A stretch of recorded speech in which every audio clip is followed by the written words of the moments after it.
साथियों, भारत इंडोनेशिया संबंधों का डीएनए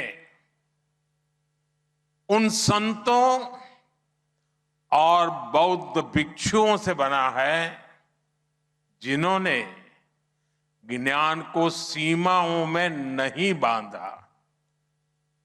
यह उन उद्यमियों से बना है जिन्होंने केवल मसालों का व्यापार ही नहीं किया, बल्कि संस्कृतियों के सेतु भी बनाए।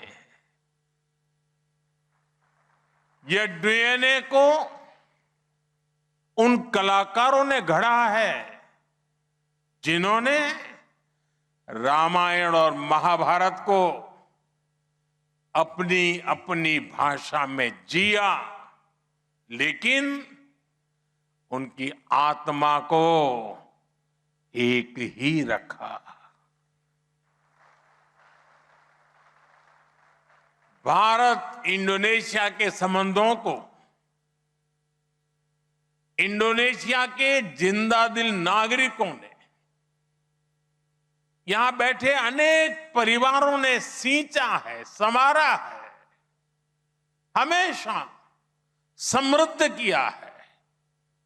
साथियों, दुनिया में अक्सर दो देशों के रिश्ते एग्रीमेंट्स और एमओयू से आगे बढ़ते हैं। कई देश रणनीति से जुड़ते हैं तो कुछ ट्रेड से नजदीक आते हैं, लेकिन भारत और इंडोनेशिया का रिश्ता सभ्यताओं का है, सागर का है। साम्राज्य आए, साम्राज्य चले गए, समुद्री रास्ते बदले, दुनिया की राजनीति बदली, लेकिन भारत और इंडोनेशिया के बीच यह सूत्र हमेशा हमेशा कायम रहा। और यही हमारी सबसे बड़ी शक्ति है। साथियों, आज दुनिया कनेक्टिविटी की बात करती है, लेकिन हमारे पूर्वजों ने तो इस कनेक्टिविटी को जीकर दिखाया था।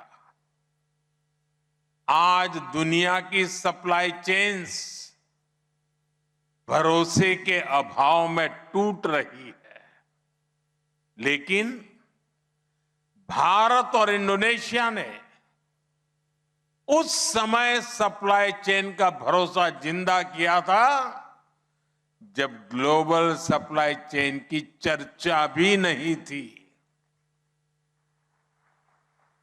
और मुझे खुशी है कि आज भारत और इंडोनेशिया उसी भरोसे की पूंजी के साथ मिलकर एक नया फ्यूचर लिख रहा है। और इस शानदार फ्यूचर के बहुत बड़े लाभार्थी आप सभी लोग हैं। इंडोनेशिया में रहने वाले भारतीय समुदाय है। साथियों, आजकल सोशल मीडिया का जमाना है और सोशल मीडिया के जमाने में कोलैब की बड़ी चर्चा होती है, लेकिन भारत और इंडोनेशिया तो सदियों से कोलैब करते आया थे। इंडोनेशिया के कुताई में पुराने संस्कृत शिलालेखों की वजह ये कोलैब ही रहा। नालंदा यूनिवर्सिटी में यहां के स्कॉलर्स के पहुंचने की वजह ये कोलैब ही तो था।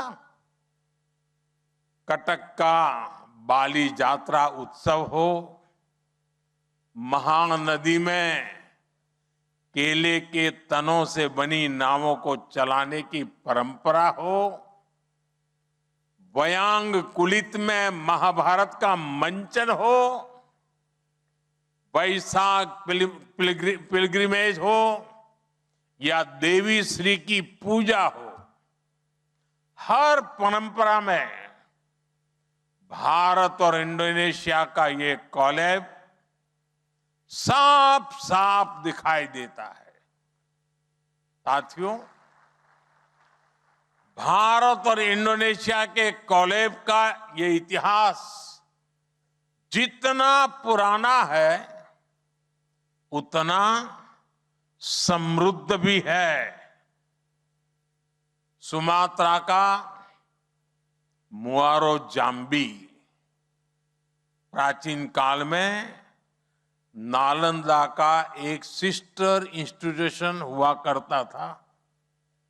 मुझे बहुत संतोष है कि अतीत की उसी ट्रेडिशन को आज हम रिवाइव कर रहे हैं।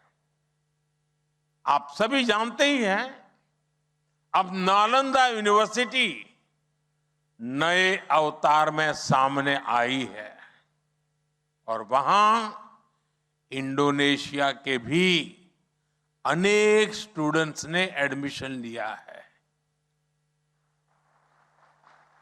यानी 21वीं सदी में अतीत की प्रेरणा से हम दोनों देश